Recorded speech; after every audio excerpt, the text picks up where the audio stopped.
Welcome to Strong Legends, daily sci-fi stories that fuel your mind. Subscribe and join the legend. Admiral Solara Yaval stood on the bridge of the Ebon Star, her posture a study in controlled tension. The colossal dreadnought, a masterpiece of gravitic engineering and layered armor, was the pride of the Galactic Empire's Outer Rim fleet. Steel-gray panels gleamed beneath the ambient glow of control consoles, and the low hum of fusion reactors thrummed through the deck plating like a heartbeat. "Admiral, I'm still trying to reconcile these readings," Lieutenant Rowe said, fingers dancing over a holo display. His normally steady voice trembled. On the 3-meter-wide sensor array, a warp signature pulsed, a broad, irregular band of energy unlike any known human design. Solara leaned forward. "You read that as human?" Rowe swallowed. "Yes, ma'am. The energy frequencies match, the legendary Terran quantum pulse drives, but at a scale we thought impossible. It's a vessel over 5 times the length of a standard human battlecruiser, generating a warp field 2 orders of magnitude beyond census records." He stabbed at the display. "And there, subject's deceleration vector. It's heading straight for the galactic core." A collective gasp rippled through the bridge crew. The core was a nexus of commerce, politics, and military might. Any unannounced arrival there was tantamount to a declaration of war. "Double-check against the Empire's archives," Solara ordered. "Cross-reference every known human design, and scramble a long-range reconnaissance frigate, stealth profile.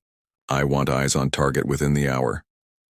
"As you command," Rowe replied, though his voice lingered on uncertainty.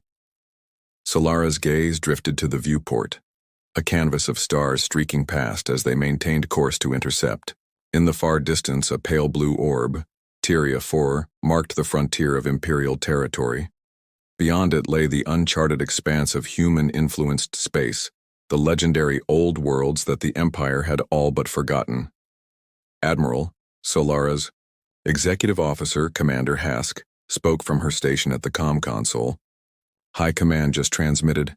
Identify the vessel immediately. If human, engage at will. Do not allow any breach of the core perimeter." She allowed herself a thin smile. The Empire's arrogance was staggering. To think that humanity, once no more than a fledgling colony on a backwater planet, could field a warship capable of challenging core defenses. But the readings didn't lie. "Very well," Solara said. "Signal Sector Command, Priority 1. Prepare the 8th and 9th battle groups for full deployment. Battle stations at 10 minutes, and Commander Hask, keep our message concise." Hask's eyes narrowed in understanding. "Yes, Admiral. State your purpose. Withdraw, or face obliteration." "Drafting now," Solara exhaled, fighting the urge to pace. Every instinct screamed that something unprecedented was unfolding. From beneath the deck, a slight tremor pulsed through the dreadnought's frame, the subtle signature of the human vessel's quantum field interacting with the Empire's subspace lattice. It was as if the very fabric of reality groaned under its proximity. Moments later, the intercom crackled. "Bridge," Hask said crisply. "They've acknowledged our hails. Voice channel open." A staccato of static resolved into a firm, unmistakably human voice, calm, measured, and brimming with authority. "Unidentified dreadnought of the Galactic Empire, this is Admiral Marcus Carter of the United Terran Commonwealth. You are trespassing in sovereign space. State your intention, or we will consider this an act of aggression." The bridge fell silent. Carter's accent was archaic, mid-21st century Earth, but his inflection carried centuries of defiance and tenacity. It echoed in Solara's mind. The same stubborn pride that once fueled humanity's rise from planetary scrabble to interstellar diplomacy. "Admiral Carter," Solara replied, her voice level, but edged with steel. "This is Admiral Solara Yaval of the Imperial fleet. You are in violation of multiple core defense treaties. Withdraw immediately or you will be engaged." Carter's tone didn't waver. "You can't scare us with treaty threats. We've come a long way since ink and paper. If you fire, so be it." Silence stretched across the bridge like a blade, Solara studied the readouts. The human ship's hull integrity held at 100%, its shields at maximum efficiency, no visible weapon arrays, yet the energy signature hinted at something hidden and terrible. Behind her, the secondary screens flickered. Sector Command had dispatched 2 light cruisers. They would arrive in 10 minutes, but even twin heavy turbo lasers might not repel whatever monstrous power lay aboard that vessel. Status, Solara said quietly. Lieutenant Rowe's fingers flew. All consoles show quantum interference from their drive field. Our long-range scanners can't penetrate it. Only 100 kilometers of clear space before we close to engagement range. Solara's jaw clenched. Helm, slow us to 10%. Maintain a standoff distance of 200 clicks. Battle readiness condition 1. As the massive dreadnought's engines throttled down, Solara took a steadying breath. Somewhere beneath the taut tension lay the weight of destiny. If the humans truly commanded an engine that toyed with spacetime, the Empire's reign, built over 1,000 stellar cycles, could crumble in an instant. She straightened her shoulders. All hands, she announced, voice amplified over the deck speakers. Prepare for first contact. Remember, we fight not only for the Empire's survival, but for its honor. The bridge crew exchanged determined nods. Moments later, the stars behind the Phantom warship seemed to warp, edges bending as if space itself responded to an unseen hand. And at that instant, Admiral Solara Yival knew the galaxy had shifted irreversibly. The age of human ascendancy had begun. The crimson glow of the holosphere bathed the council chamber in an ominous light. Grand Vizier Taysin stood at the head of the curved table, robes swirling like liquid shadow around his boots. Around him, imperial nobles and military governors jostled for position, their jeweled epaulets tinkling as they whispered rumors and accusations. Taysin's voice cut through the din like a vibroblade. Report! Chancellor Valmore, seated to his right, cleared his throat. My lord, the reconnaissance frigate Aurora's Wraith confirmed the threat. A single human super dreadnought equipped with a quantum singularity drive. It decelerated to hover just beyond our core perimeter, emitting a subspace pulse that disrupted our sensor grid. A gasp rippled through the assembly. Governor Helix Donnard pounded the table. A single ship? Are we to believe that one vessel, one human vessel, can stand against a sector defense fleet? From the back, Admiral Vargos raised a gauntlet. It has. Our destroyer squadron, 5 battlecruisers, fired a full broadside at point-blank range. The pulse shattered our forward shields and caused catastrophic FTL distortions. 2 cruisers lost warp capability entirely. The others barely escaped. Silence fell. Even the crackle of the holosphere seemed muted. Taysin's eyes narrowed. Explain yourselves. How did Terran engineers breach the laws of quantum containment? Counselors exchanged uneasy glances. Among them whispers of ancient Terran myths. Rose. Tales of dark matter reactors. Of forbidden research during the old wars. Of scientists who vanished without a trace. If any were literal truths, the Empire's entire doctrine of superiority lay in ruins. Chancellor Valmore spoke again, voice taut. There are unconfirmed reports that after the Great Schism, human exiles united under the United Terran Commonwealth. They pooled resources, rediscovered lost research, perhaps even scavenged core archives. If so, they possess technology centuries beyond our own. Governor Donnard scoffed. Ridiculous. Humans are isolationists at best, scattered colonies eking out living under primitive craft. They lack the industrial capacity for a singularity drive. Admiral Vargos leaned forward, voice low but deadly earnest. Our intelligence intercepts show increased traffic on old Earth orbital yards. Transmissions in archaic English mention Project Genesis and Black Sun Engine. Whether rumor or reality, we cannot ignore it. A hush fell once more. Taysin's fingers traced a rune-etched map of the core. Mobilize the 7th. Fleet to frontline defense. I want forward garrisons on full alert, and draft contingency plans for a preemptive strike, should diplomacy fail. He turned to face the holosphere's floating image of the human warship. Even in monochrome projection, its silhouette loomed massive, bow delicate yet menacing, midsection bristling with sensor arrays and quantum stabilizers, stern crowned by a ring of gravitic coils. It was artifice made monstrous. Counselor Saren, the Empire's chief archivist, cleared his throat. "If I may speak, Grand Vizier, humans have long dreamed of harnessing the void between stars. We have denied them, outlawed their science. Perhaps our very persecution drove them underground, forced innovation we never suspected." Tayson's steely gaze softened for a moment. "So we created our own nemesis. Excellent." He turned back to the council, voice rising. "Patriarchs and generals, hear me. We stand at a crossroads. Either we crush this rebellion in its infancy, or we acknowledge that the galaxy no longer bows to Imperial will. And I, for one, will not preside over our downfall." Applause erupted, but it felt hollow.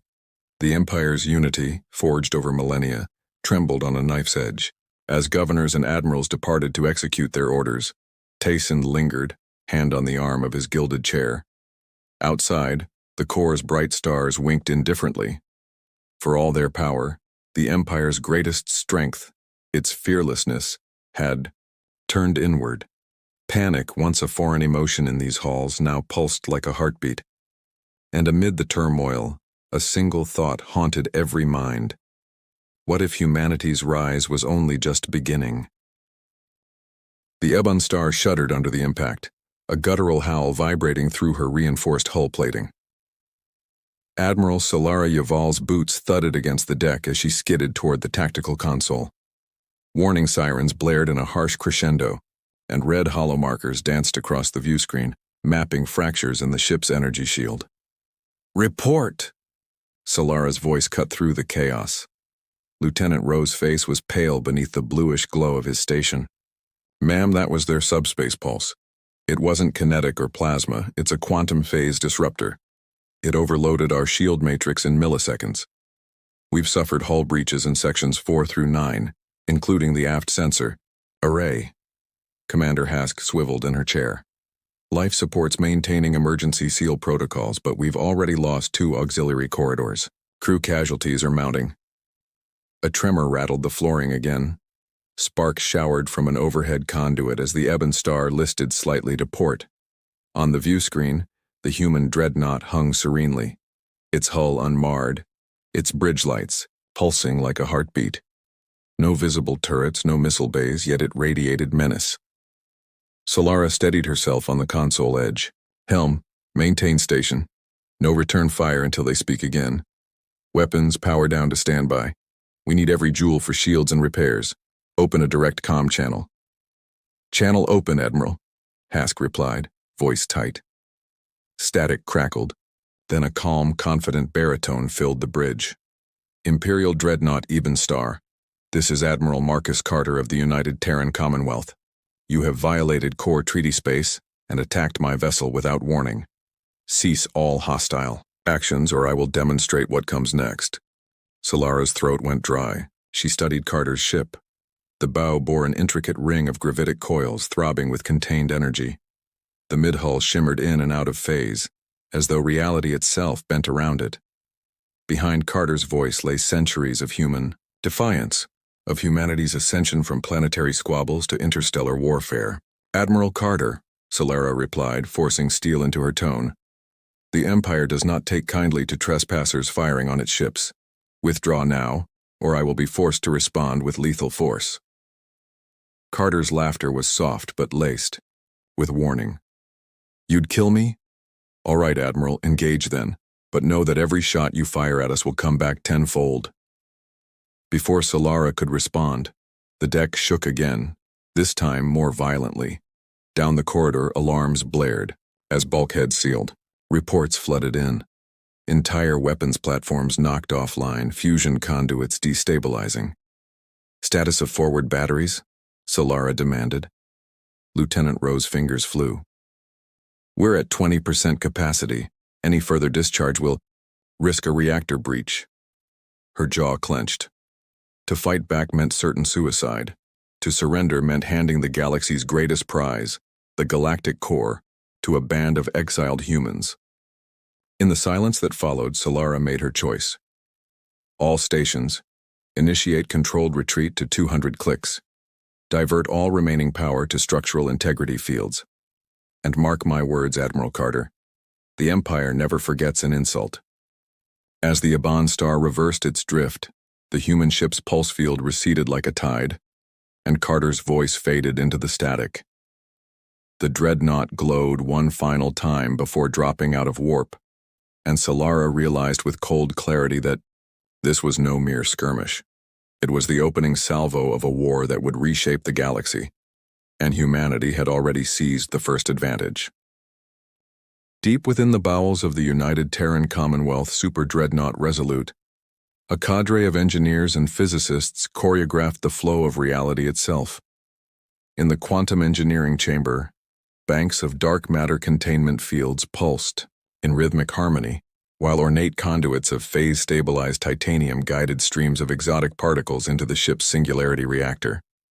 Dr. Elise Nakamura, chief architect of the Black Sun engine, watched the readouts with a mixture of awe and dread. Containment at 98%, her assistant intoned. Particle flux stable. Proceed to full charge. Nakamura nodded. A single miscalculation here would collapse the reactor's event horizon, obliterating the ship from within. Divert 10% to the auxiliary coil array. We need maximum field sustainment. Outside the chamber's reinforced doors behind layers of gravitic shielding, Admiral Marcus Carter stood on the Resolute's observation deck, arms crossed. Through the transparent alloy viewport, he watched the distant coordinates of the jury-rigged Moon Themis Gamma shimmer as the singularity drive engaged. "Ready the targeting matrix," Carter ordered. His second-in-command, Commander Lydia Zhao, tapped at a hollow interface. "Primary vector locked. Micro-singularity yield tuned to subcataclysmic levels. Verification in 3, 2, 1. The chamber bank exploded in a sapphire flare as the cannon discharged. A braided beam of compressed space-time lanced outward, carving a tunnel through vacuum. It struck Themis Gamma like a divine scalpel. For a heartbeat, nothing happened. Then the moon's core imploded inward, folding into itself. Shock waves rippled through the void, but the outer crust held intact, leaving a hollowed husk that spun like a broken geode. On the Ebon Star, 200 kilometers away, Imperial sensors recorded the event in stunned silence. Grand Vizier Tayson's personal viewing station in the core council chamber flickered as the transmission arrived. The holosphere showed the moon's implosion, cracks racing across its surface from pole to pole. Tayson's lip curled. They dare annihilate a celestial body with precision and restraint. Around him, military governors clenched their fists. Governor Helix Donnard muttered, "We can't match that firepower." Admiral Vargos, voice tight, added, "Our heaviest stun lances wouldn't dent a planetary core, let alone fold it." Back aboard the Ebon Star, Admiral Solara Yuval watched the moon's aftermath fade from her tactical viewport. Even from this distance, the shockwave rattled her ship's inertial dampeners. She turned to her bridge crew, face pale but resolute. "They've weaponized gravity itself," she whispered. "Folded space on a planetary scale. Our strategies, every doctrine, needs rewriting." Lieutenant Rowe swallowed. "Their tech, it's not just advanced. It's fundamentally different physics. There's no precedent in our archives." Commander Hask stared at the flickering tactical map. "Imperial, High Command will demand retaliation, but how? With what?" Silence answered them, heavier than any threat. Humanity, long dismissed as an upstart fringe species, had unveiled a secret that punched holes through the Empire's cosmic arrogance. In the void beyond, the Resolute powered down its singularity drive. Carter returned to the observation deck, eyes distant. "They'll recover," he said quietly. "But now they know the price of aggression." Nakamura emerged, expression solemn. "Are you certain this demonstration was wise?" He met her gaze. "We needed the Empire to understand we do not bluff. Now our negotiations begin from a position of undeniable strength." As they departed, the hollowed moon spun alone in darkness.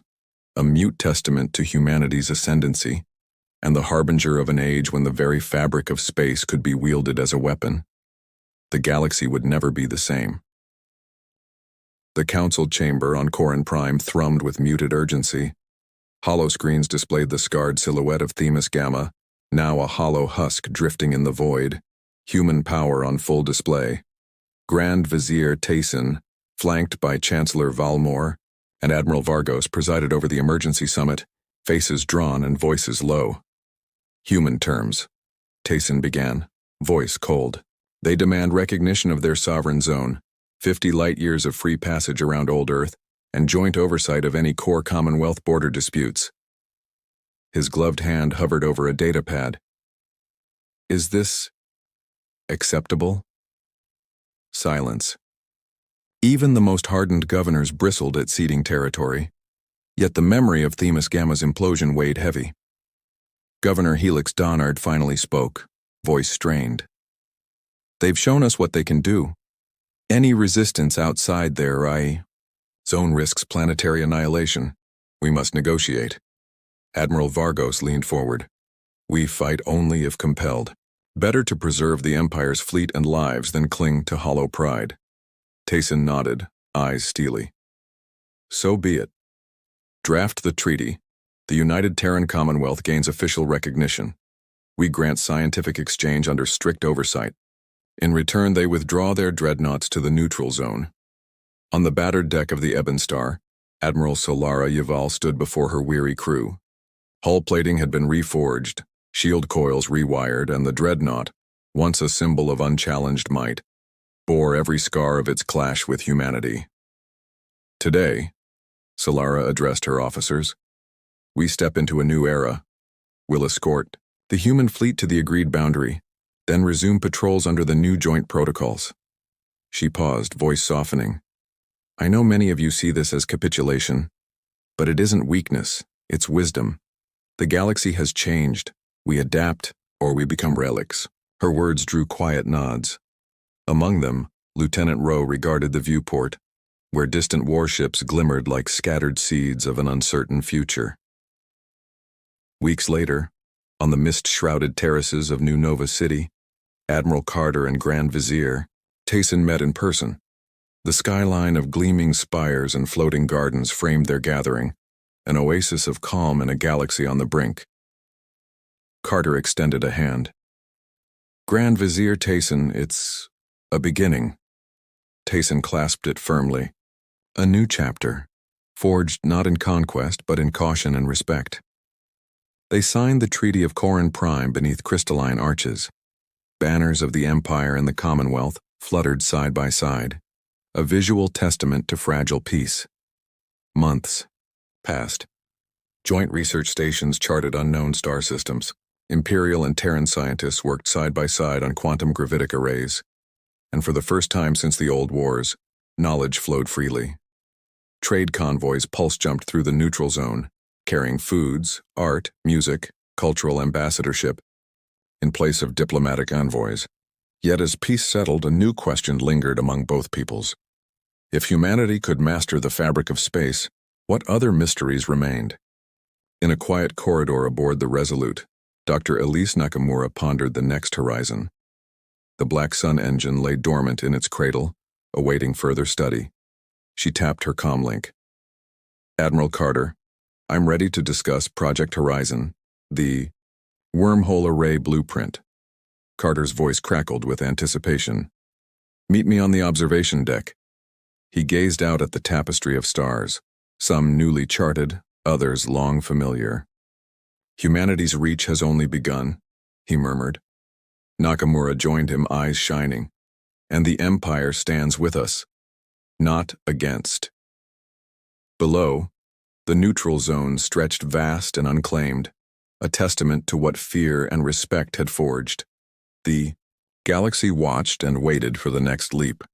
In that moment, two once warring civilizations stood united on the threshold of wonders yet unseen, bound by treaties, and by the knowledge that the true power of sentient beings lay not in domination, but in discovery together.